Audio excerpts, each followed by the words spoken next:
Good day, dear students. In this video, we shall see about the uh, special provisions that is provided to the scheduled castes, scheduled tribes, other backward classes, women, children, and backward classes. So, what are the constitutional provisions for this? We shall see in this particular video. So, this part comes in module 3. As seen from this slide, we shall be discussing the point number 4 and point number 5 and point number 6 in this particular video. So before we discuss about the special provisions, let us understand the concept behind this. The preamble to the Constitution declares that India is a sovereign, socialistic, secular and democratic republic, and it secures to all its citizens social justice, economic and political.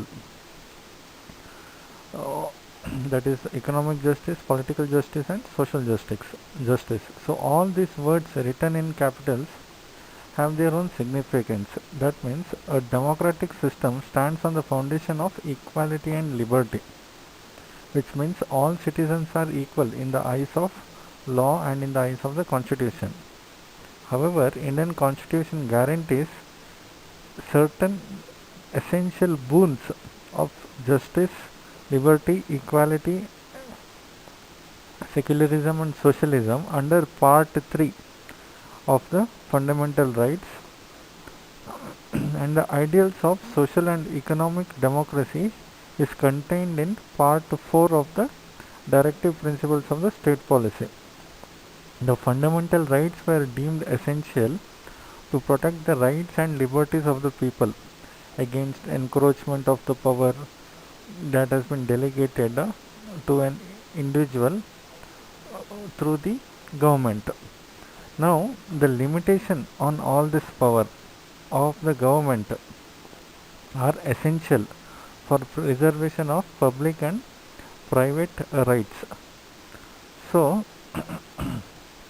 these limitations were set up in the Constitution in order to protect the rights of individuals. We shall see about the special provisions that are given to women and children and the backward classes.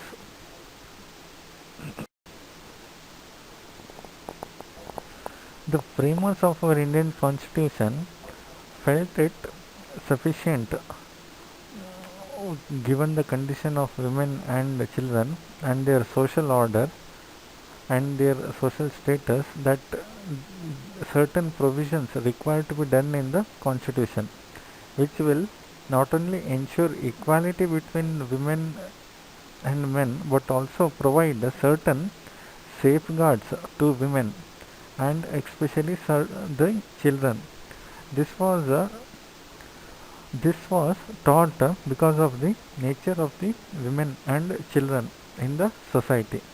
So equality of states, equality in status, equality of opportunity, of concomitant to the principle of the social justice, and women and children require certain special treatment because of their nature. So this, because of this reason, women also because of the physical structure of women and their performance of material functions requires certain special care. So because of this, the framers of the institution thought it fit to give certain special or specific rights or advantages to the women and children. So this provision aims at establishing equality in status in the preamble and guarantees to all persons, including women and children, the right to equality in law. So what it specifies is that under Article 14, the state shall not deny any person equality before the law or equal protection uh, under law within the territory of India. So this provision aims at establishing equality of status in preamble and guarantees all persons, including women and children, the right to equality in law. But however, Article 14 is general provision and has to be read subject to other provisions in Part 3 of the fundamental rights. Hence, a law making provision for women and children under Article 15(3) cannot be challenged on the ground of contravention of Article 14. So Article 14 has to be read in accordance or in addition to Article 15. So Article 15(3) speaks about the special provision for women and children. So the special provision made under the Article 15 is within the reasonable limits of the Constitution. So what are this? We shall see in the next part in when we read about Article 15. So Article 15, the state shall not discriminate against any citizen on grounds of his religion, race, caste, sex, place of birth, or any of these contributors. And no citizen shall on grounds of religion, race, caste, sex, place of birth, or any of them be subject to any disability or liability or restrictions or conditions with respect to access to shops, public restaurants, hotels, places of public entertainments like theaters, cinema halls, etc. Or the use of wells, tanks, bathing ghats, roads, places of public resort that has been maintained for by the state funds or dedicated to the use of general public.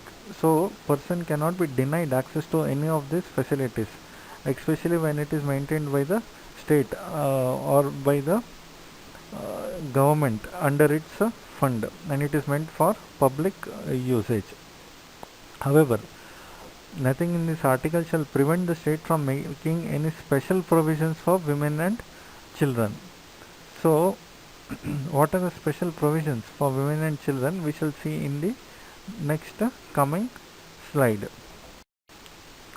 So Article 15(3) speaks about the special provisions for women. So Article 15(3) has enabled the state to make special provisions under Section 354 of Indian Penal Code, that is IPC 354.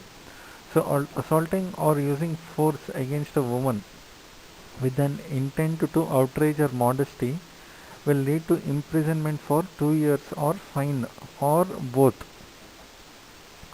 So under Section 497 of IPC, it only punishes the man in case of an adultery and exempts the women from punishment, even though she may be equally guilty as the abettor or as the man. So this provision also is applicable for children.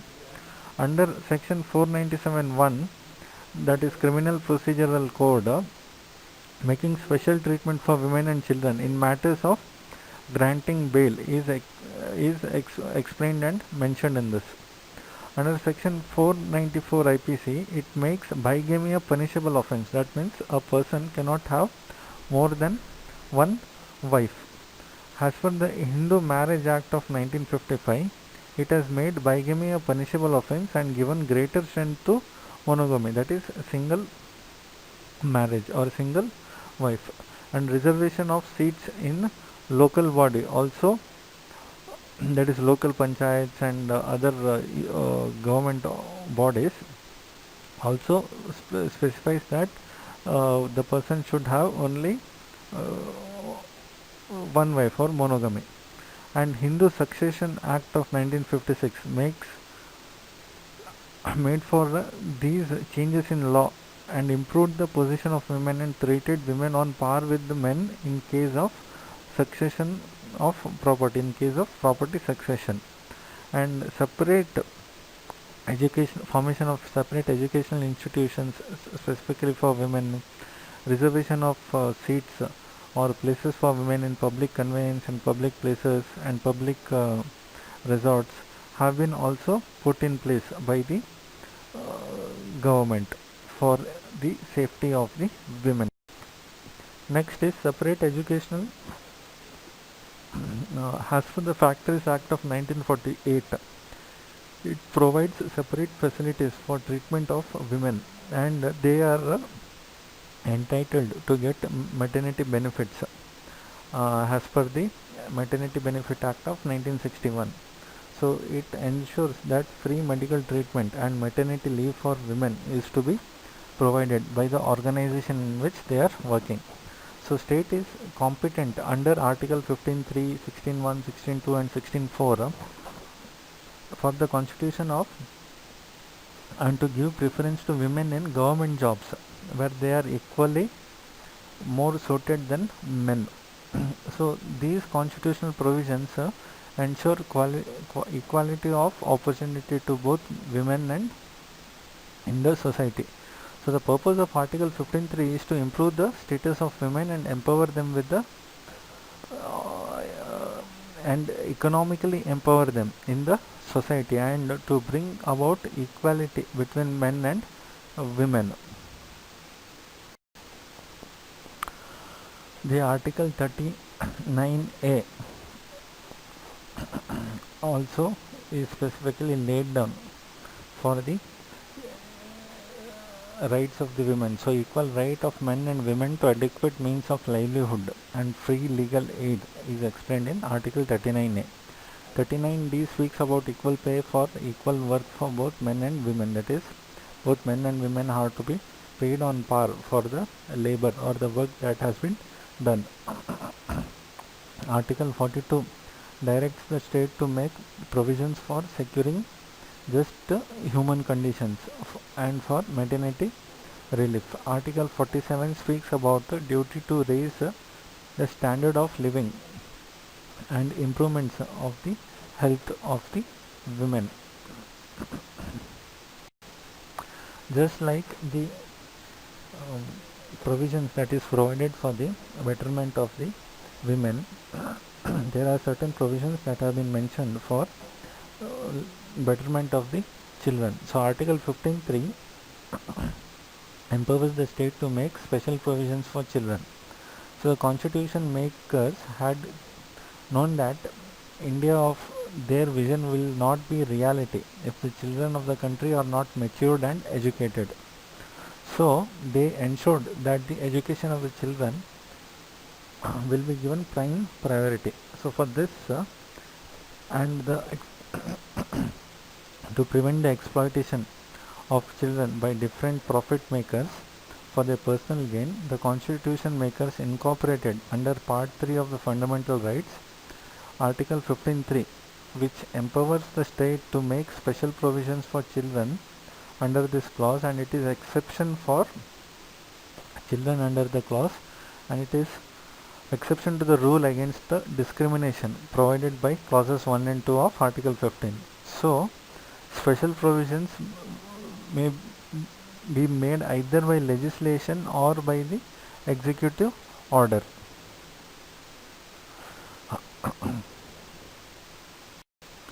Next is Article 21A. So the Constitution's 86th Amendment Act of 2002 added Article 21A, and it has made education for all children of the age 6 to 14 has a fundamental right, that is under the Sarva Shiksha Abhiyan. So for the success of the system of the government, education is one of the basic elements for education of a child. So it gives person human dignity and develops himself and contributes to the development of the country as a whole. So the constitution makers realizing the importance of education have imposed a duty on the state under Article 45 as one of the directive principles of the state policy to provide free and compulsory education to all children between the age of 6 to 14. And Supreme Court during 1993 case of Unni Krishnan declared that right to education of the child between 6 to 14 is a fundamental right. Even after this, there was no improvement by the state, but the government added or amended the constitution in the year 2002 under 86th amendment, so which made the education of the child a fundamental right. So now the question arises as to how this right will be implemented, since the population of the country is considerably large and it had increased, and the number of children from 6 to 14 years were in crores. But then it the government took upon the initiative and did implement this under the Sarva Shiksha Abhiyan. So next we shall see about Article 24. So next is Article 24. So what this article specifies is mentioned here. So no child below the age of 14 years will be employed to work in any of the factories or mine or engaged in any of the hazardous employment. So employment of child below the age of 14 is not allowed as per Article 24. So this article prohibits employment of children below 14 years of age in factories and hazardous employment, and it is the interest of public health and safety of life of the children. It is in with regards to the public health and safety of the life of the children. So since the children are considered the assets of the nation, that is, they are going to be the citizens of the future citizens of the nation. Hence this act was brought into effect, and the Indian legislations that are dealing with the prohibition and regulation of the child labor are mentioned as follows. There are many regulations, some of them are mentioned here. That is the Factories Act of 1948, the Plantation Workers Act of 1951, the Mines Act of 1952, Merchant and Shipping Act of 1958, the Motor Transport Workers Act of 1961, Karnataka Shops Commercial Establishment Act of 1961, BD and Cigar Workers Act of 1966, Dangerous Machinery Act of 1983.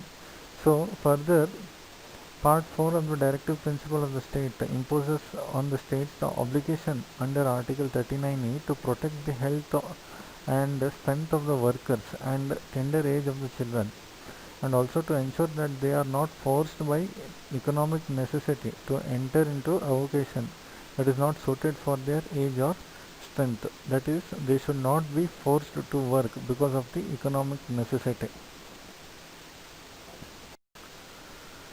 So Article 39F, this specifies that the children should be given opportunity and facility to develop themselves in a healthy manner and in a condition of freedom and dignity, and such that the childhood and youth of the child are protected against exploitation and against the moral and material abandonment. So fundamental duty under Article 51K of Part 4A. As per this, the Constitution's 86th Amendment Act 2002 was added as a new clause to Article 51A, which provides that means the parent or guardian has to provide opportunity for education of his child, as the case may be, and between the age of 6 to 14 years.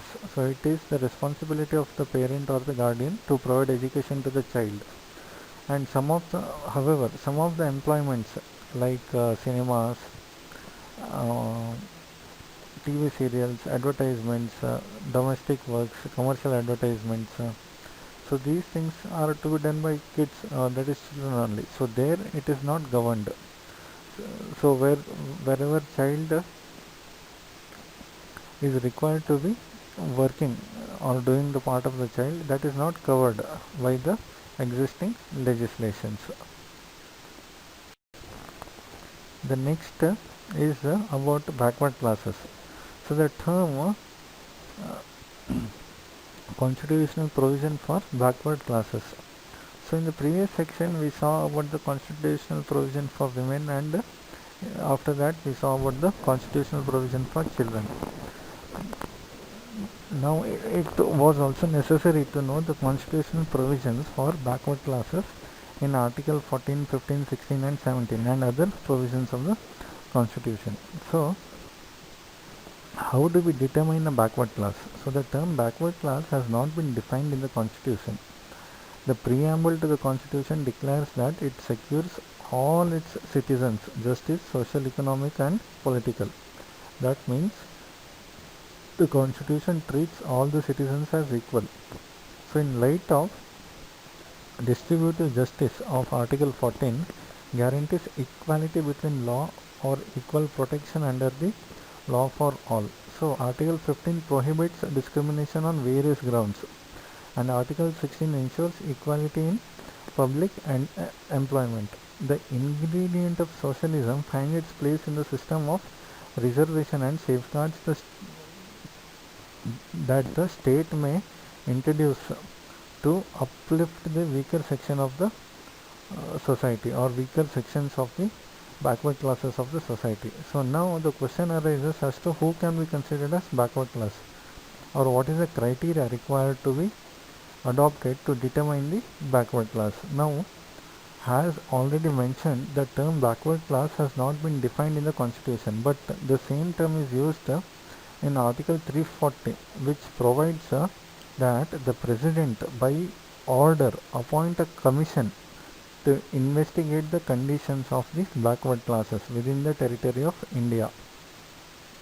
So, the commission that has been appointed by the President may in its report suggest, among others, the steps that should be taken to improve the conditions of the backward classes.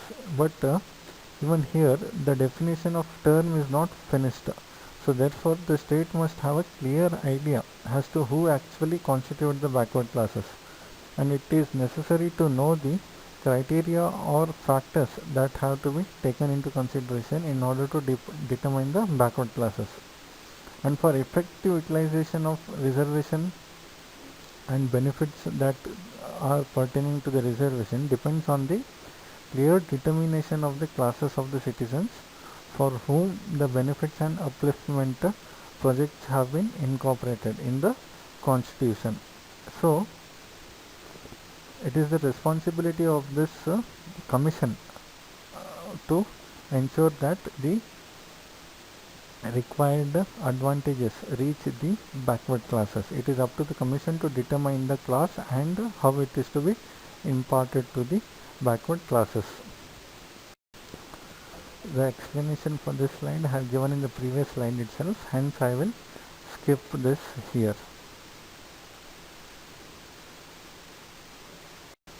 The next, who will be considered as a determination of scheduled castes and tribes. So scheduled castes and scheduled tribes being mentioned with the backward classes in matters of reservation refers to the classes of people or persons other than the members of the scheduled castes and tribes.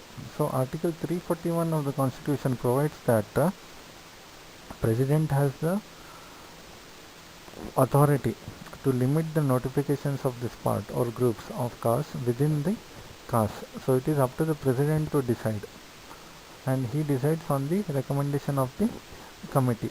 So it is clear therefore that President's order shall specify the list of castes included in this category, and any other caste may be included in it if sufficient evidence is provided in its favor. But presidential notification is not open to judicial scrutiny.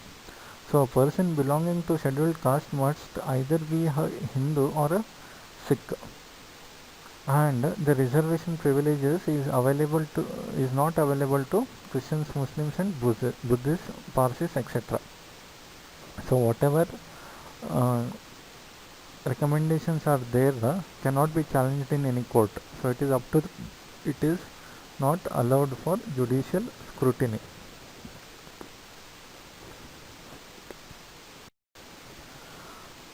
So backward class commissions that have been set up previously in India are one is Kaka Sahib Kalekar Commission that was constituted in 1953. Second one is Nagana Gowda Committee that was established in 1960 for Mysore region, that is Karnataka. Kumara Pillai Commission was established in 1964 that was pertaining to the state of Kerala. Satyanathan Commission was set up in the year 1969, that was pertaining to the state of Tamil Nadu. Damodaran Commission was established in the year 1967, that was again pertaining to the state of Kerala. And the Mandil Commission was established in 1978. This was pertaining to the major Hindi speaking states of the North India.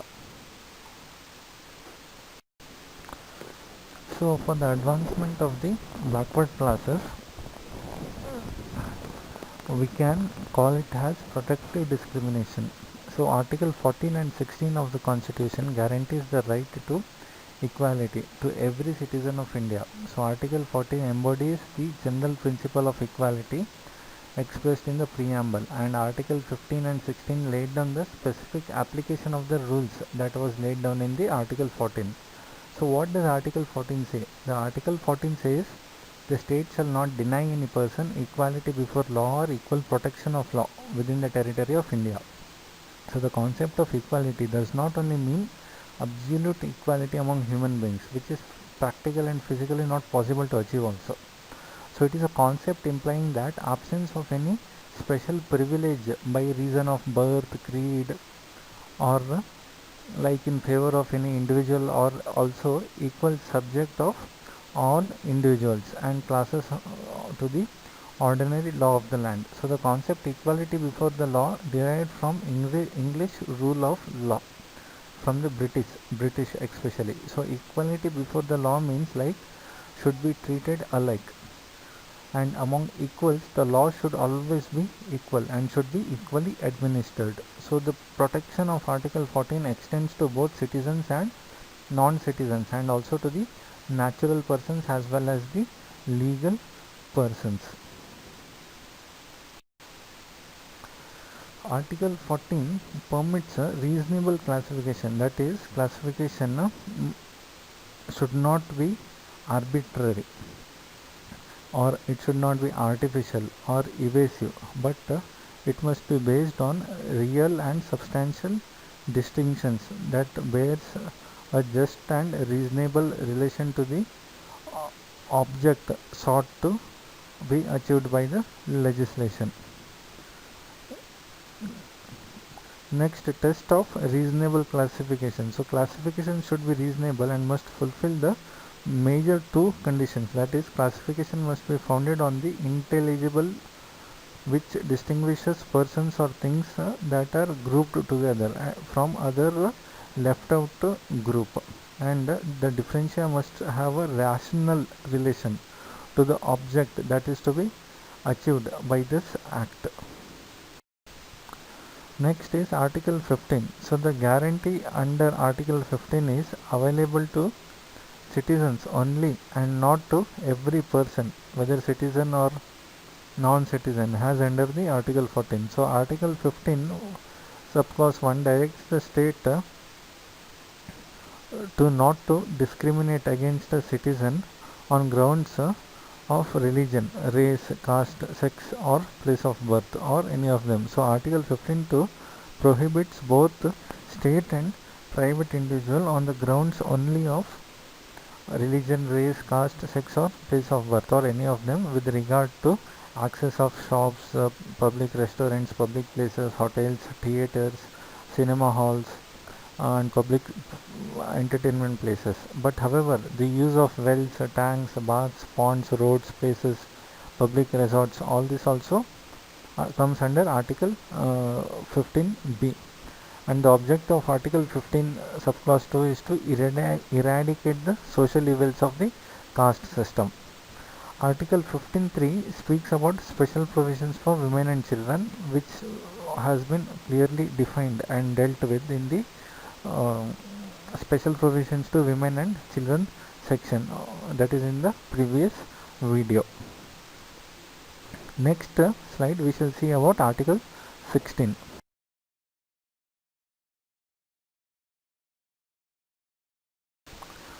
So under reservation in matters of public and employment is dealt with in Article 16. So Article 16, there shall be equality of opportunity for all the citizens in matters of employment or appointment to any office under the state. So no citizen shall be on the ground of religion, race, caste, sex, descent or place of birth or residence be ineligible for or discriminated against in respect of any employment or office under the state. So Article 16 is an instance of the application of the general rule of equality between law and laid down in Article 14 and the prohibition of discrimination in Article 15(1) with respect to the opportunity of employment and appointment of any officer under the state. Now Article 16(3) is an exception to the clause 2 of Article 16 which forbids the discrimination on the ground of residence. So this article empowers Parliament to regulate the law and to the extent to which it will be permissible for a state to depart from the above principle. So it provides that no one will be disqualified on the ground of the residence of that particular person's state.